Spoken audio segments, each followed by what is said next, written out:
Would you serve as a missionary in the first official atheist country in the world? Delmar, Nati, and Clara moved from Brazil to Albania to pastor a church in the city of Korça. For years, they have been discovering God's purpose for their family. It's not that the Lord prepare a place for us, but sometimes the Lord is preparing us for His work. In 2021, Delmar was asked to move to the capital city, Tirana, to serve as president of the Albanian mission. The transition was unexpected, but it opened new ways for the whole family to serve. So I think I'm very privileged of being able to share the gospel and about Jesus' love to more than 40 kids every day. Through the Adventist kindergarten in Tirana, Nati shares Jesus with children who are eager to know more.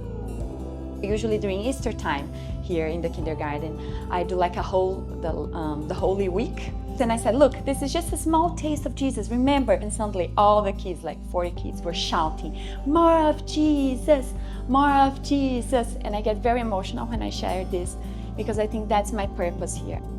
Even Clara has been enjoying the mission field while she learns the language and makes new friends. I think it would be great if families and kids would be missionaries, because then it would help us and other countries in the world. But mission work in Albania is not easy. Albania is a very secular country.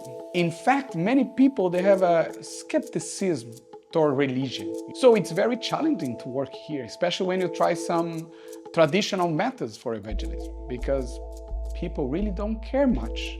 At one point, when Delmar was struggling to stay motivated, he asked his father, an experienced church leader in Brazil, whether it was time to leave. And I remember when he came to visit me the first time, he said, listen, you need to do something here. This church is too small. You don't think it's time to leave that place?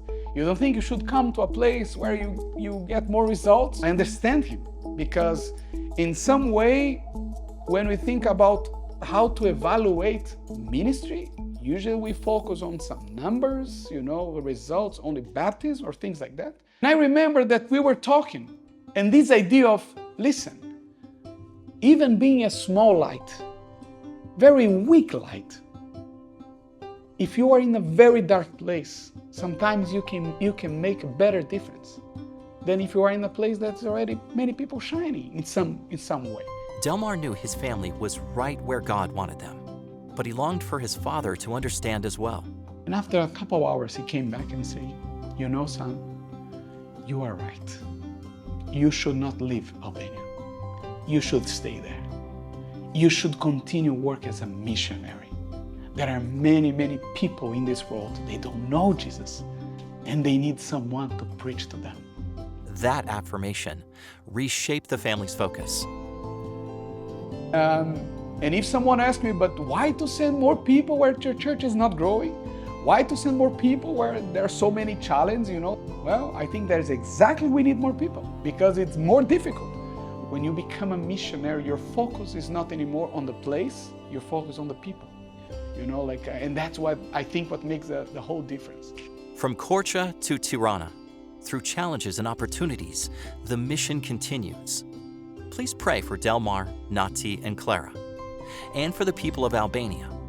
When you give to the mission offering, you're supporting missionaries around the globe. Thank you for giving.